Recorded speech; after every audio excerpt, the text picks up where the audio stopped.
kamu bangun tidur, dan hal pertama yang kamu lakukan adalah membuka media sosial? Atau mungkin ketika sedang bersantai di rumah, tanpa sadar, tanganmu mulai meraih ponsel hanya untuk melihat apakah ada notifikasi baru? Jika ya, kamu tidak sendirian. Dunia digital telah menciptakan lingkungan yang begitu menarik, begitu mendominasi, sehingga banyak dari kita terjebak di dalamnya tanpa menyadarinya. Kita sekarang hidup di era di mana media sosial sudah menjadi bagian tak terpisahkan dari kehidupan sehari-hari. Baik itu Instagram, Twitter, TikTok, atau Facebook, platform ini telah mengubah cara kita berkomunikasi, bekerja, dan bahkan berpikir. Tapi, seberapa sering kamu benar-benar berhenti sejenak dan bertanya pada dirimu sendiri, apakah ini baik untuk otakku? Menggunakan media sosial memang menyenangkan, tapi apa yang terjadi ketika kita mulai merasa tidak bisa lepas darinya? Ketika kita terlalu terikat pada setiap notifikasi, setiap like, setiap komentar, hingga waktu yang berharga berlalu begitu saja tanpa kita sadari. Kecanduan media sosial bisa jadi jauh lebih serius daripada yang kita pikirkan, dan faktanya, ini bisa benar-benar merusak otak kita. Menurut sebuah studi terbaru, rata-rata orang dewasa menghabiskan sekitar 2,5 hingga 3 jam per hari di media sosial.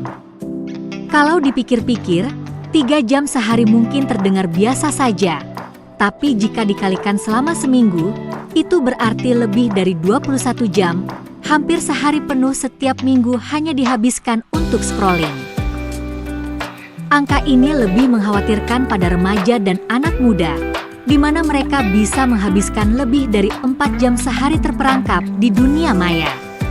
Tapi, kenapa kita begitu terikat pada media sosial?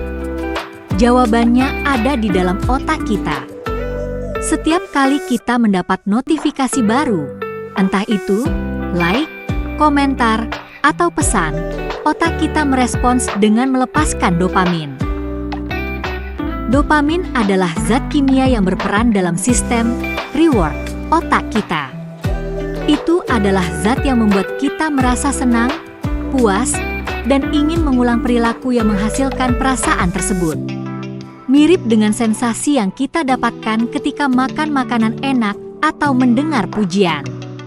Inilah yang membuat media sosial begitu adiktif.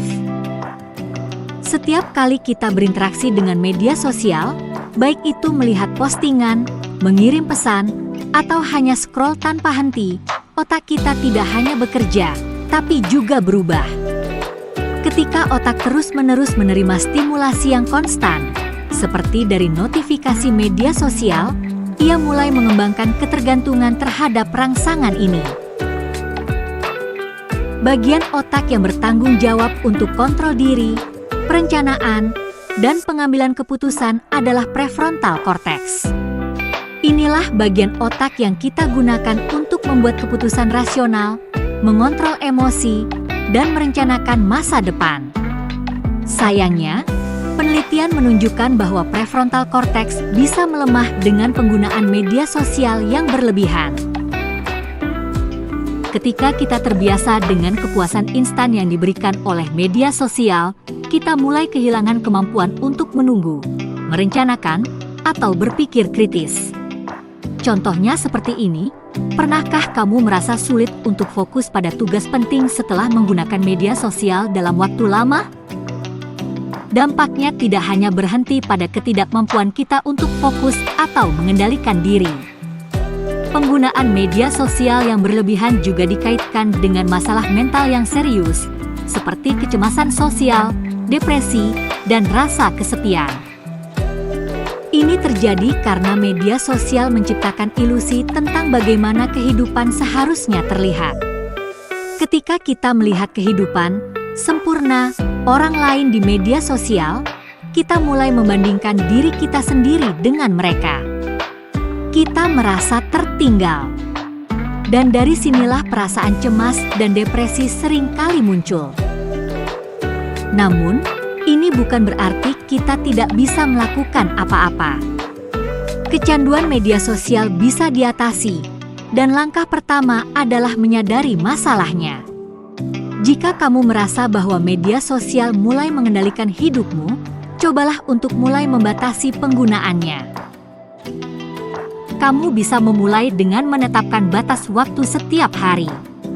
Gunakan fitur Screen Time di ponselmu untuk melacak berapa banyak waktu yang kamu habiskan di media sosial dan perlahan-lahan kurangi. Media sosial tidak sepenuhnya buruk. Itu adalah alat yang kuat jika digunakan dengan bijak.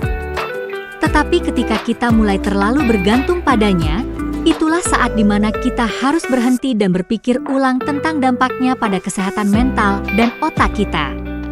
Jadi, mulai hari ini, buatlah perubahan kecil.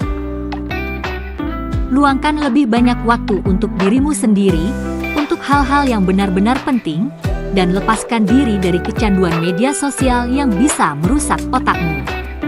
Jika kamu merasa video ini bermanfaat, jangan lupa untuk like, share, dan subscribe agar kamu tidak ketinggalan konten menarik lainnya. Sampai jumpa di video berikutnya.